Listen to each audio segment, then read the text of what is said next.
খুশি, তোমার সকালে দেখলাম তুমি সুস্থ, হঠাৎ করে তুমি এত অসুস্থ হয়ে গেলে কিভাবে?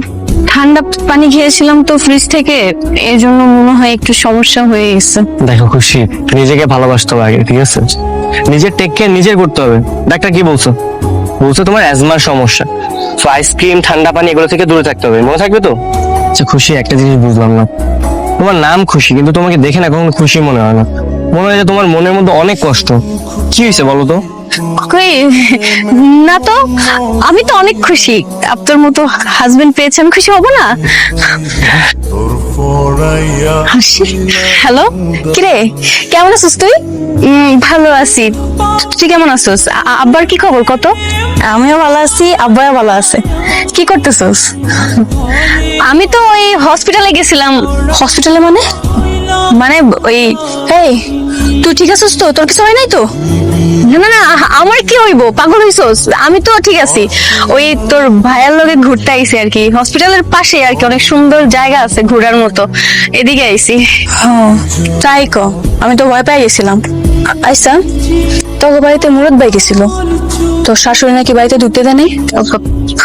না ওই, আরে হয়েছিল কি, বাসার মধ্যে না অনেক মেহমান আইছিল বুঝছোস, এর লেগে মনে হয় আম্মা ঢুকতে হয়েছে। থাম, আর কত শাশুড়ির দোষ দেখবি তুই? হ্যাঁ, কারো দোষ তো তোর কখনো চোখে পড়ে নাই। যাই হোক, আমি দোয়া করি তুই বাইরে হলে অনেক ভালো থাক, সুখে থাক। আর যদি আমার কথা মনে পড়ে, আব্বার কথা মনে পড়ে, ফোন দিস কিন্তু। হ্যাঁ, তোরও ভালো থাক, আব্বার খেয়াল রাখিস, ঠিক আছে?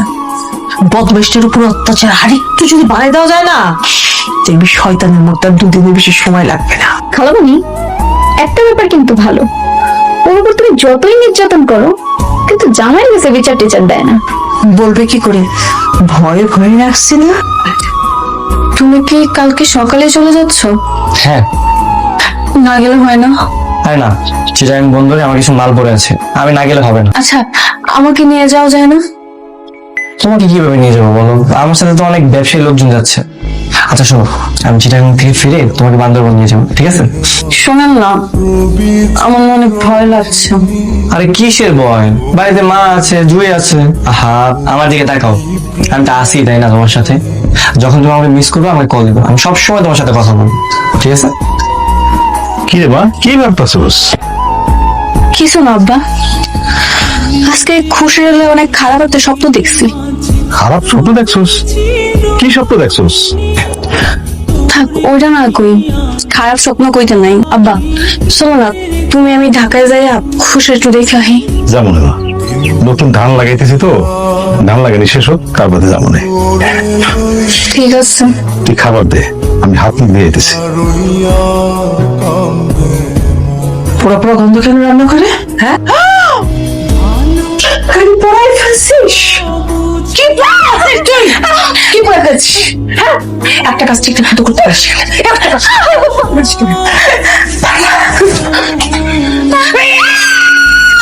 মনে কি হয়েছে?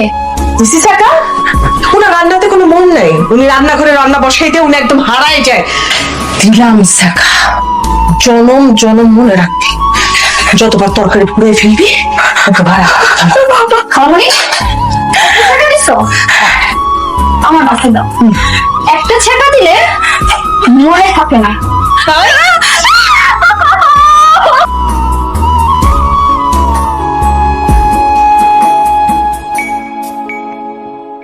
হ্যাঁ, কি হয়েছে তোমার? সাপের মতো মুচড়াইতেছো কেন? আমার শ্বাসে তো অনেক কষ্ট হচ্ছে মা, আমার একটা হসপিটাল নিয়ে যাবেন? কেন? আমার ঠেকা পড়ছে তোরে হসপিটালে নিয়ে যাওয়ার জন্য। মা, বিশ্বাস আমার শ্বাসে তো অনেক কষ্ট হচ্ছে মা, তাহলে এক কাজ কর, আমাকে আমাকে বাপের বাড়িতে পাঠিয়ে দেন, আমি বাসায় যাবো মা। আমি জানতাম, বিশ্বাস কর আমি জানতাম এই শ্বাসকষ্টের রোগী আমার নাবিলের সাথে সংসার করতে পারবে না। খুব কষ্ট হচ্ছে না? মরণ কামড় উঠেছে তো, মর। খালামণি, ও যদি আমাদের বাড়িতে মরে তাহলে কিন্তু আমরা ফেঁসে যাব। তুমি একটা কাজ করো, ওকে তুমি ওদের বাড়িতে পাঠিয়ে দাও। ঠিক বলছিস, তুই দাদাকে বল গাড়ি বের করতে, আমি নাবিলকে ফোন দিচ্ছি। হ্যাঁ দাদা। খুশি, কি হয়েছে তোর? খুব বেশি খারাপ লাগতেছে। আব্বা, একটু করে ওনার বাঁচবো না আব্বা তুই আমার দেখা